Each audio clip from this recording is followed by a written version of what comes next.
Welcome to another edition of Mysteries of the Superstition Mountains, and I'm excited to share this one with you. Marshall tells us all about a hitchhiker and how he became partners in the Lost Dutchman Mine.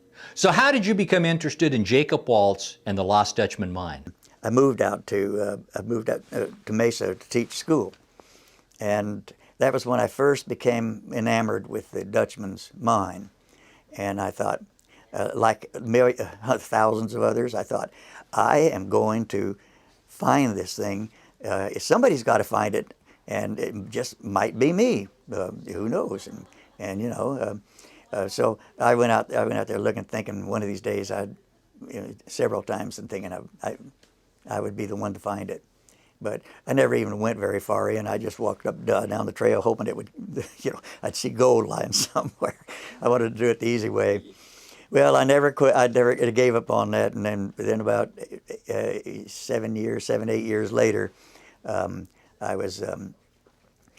interest had shifted to history, and I was writing a story, one of the first stories I ever wrote, and it was on the Salt River Cave battle, Skeleton Cave, and so I was going up to I was going up the Apache Trail, a few miles south of Tortilla Flat, and just cruising along. I had sitting next to me in the seat of my pickup truck was a ice chest full of beer, and just in case I got lost, and out of where the road kind of narrows and just winding there, this looked like an apparition jumps out in the road and just stands there. And of course I stop, and he comes over. He's already opening the door. You know, he says, "Can I have a lift, Tortilla Flat?" And I said, "Sure." And then he's already by the time he got in, he was already looking in the ice chest. And "Can I have a beer?" And I said, "Help yourself." And so he's drinking the beer, and we drove along a little ways, and he says, "You know who I am, don't you?" And I said, "Well, no." He said, "I'm Dugan. You know Dugan." And I never did get his first name, or if he gave it, I never remembered, but I remember Dugan, and good old Irish name. And so he says, "I'm the one that found the Dutchman's gold."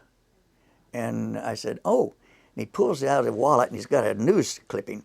Well, these were the days, and it wasn't that long ago, that all you had to do was call the Arizona Republic, the state's largest newspaper, and say, "I found the Dutchman's gold. I found the Lost Dutchman Mine." You'd be guaranteed to have a spot on the front page. I can remember every once in a while there'd be somebody else found the Dutchman's Mine. Somebody else did. You know, it was just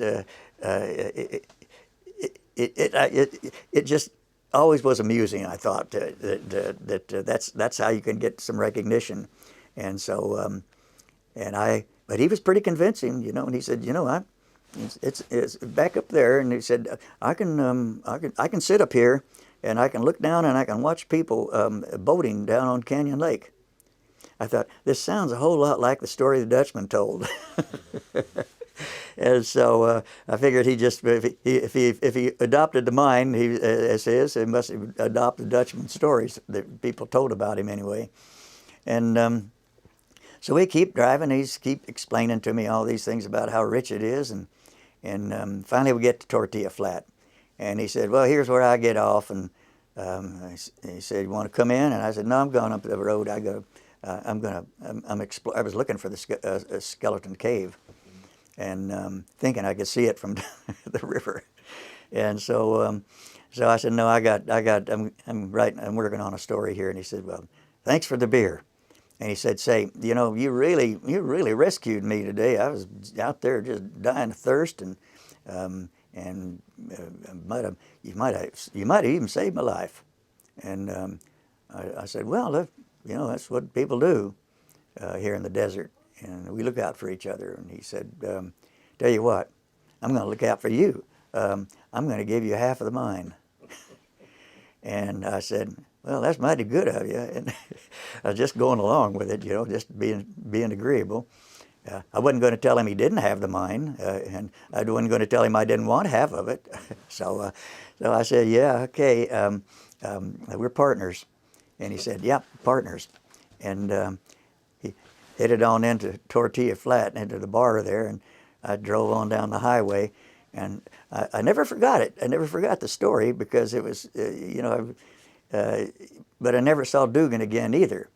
I did learn later that he was he was a fry cook at Bob's Big Boy down on Central Avenue in Thomas, and so and I verified that later on because I would tell this story to when I was teaching high school students. I would tell them the story because I'd always tell the Lost Mines. Kids love that stuff, and I'd talk about that, and I'd say, now I want to tell you. If any of you guys ever, these boys were always wanting to go out and search for the Dutchman's gold, and I said, if any of you ever find it, it's half mine, and I'll tell you why. And then I'd tell them the story about Dugan. So you got excited about it, and then you wanted to pass this knowledge on to your students and get them excited about it, correct? I was always, after my first book came out, I was always being asked to speak to aspiring young writers, especially kids. And so I would tell them, now, you want to have success with that first book, here's what you do. You create a story about the Lost Dutchman's Mine and make it really believable and be specific as to where things are, but don't tell them exactly where it is. But make your story, make it believable. Don't make it outrageous or anything, just make it believable. And make it have any kind of entity you want. Be creative, and that's what Lost Mine stories are. They've all got pretty much basic. I found it, then I lost it, and then I couldn't find it again. That's it in a nutshell for Lost Mines, and so they're going along with me on this, and I say, and then it's the cover. This is the important part, the cover. You need a cave, and you need to have a prospector, an old grizzled prospector, walking into this cave, and you need lying there on the ground right in front of him are all kinds of gold nuggets in a wooden chest, just gold everywhere, and gold coins lying around on the cave floor, all of these things, and then you've got to have you've got to have a Spaniard in a coat of armor, only it's a skeleton, just a skeleton. And then you've got to have, have a sword, put a sword there, and then you've got to have a rattlesnake. And you have a rattlesnake crawling, and he's not just there. He's going in one eye, the socket of one eye of the skull, and out the other, and he's sticking his head out there, looking big, and mean. And I said, that's your cover. And there are enough Dutchman hunters out there that if all the Dutchman hunters to see that, they think he's got a new angle on the mine that I might not have heard. So I said, you'll sell 1 million. So I'd always tell them that story. And that was the and then I'd tell them about 3 years ago I wrote a story about Dugan for a True West blog, I think it was, and I get this call from this fella. It's either a call or an email, I don't remember which, but he said, I am Dugan's nephew. You had a story about Dugan and the Lost Dutchman gold. And I said, yeah. And he said, he said, that was my uncle. He died a few years ago, but he really believed that he found the Dutchman's mine, and he was very convincing. And he told me that he was a cook down at Bob's Big Boy when it all happened, and said, but he died taking the secrets, I guess, to the grave with him. So you recorded a song about gold, didn't you? Well, that's that song.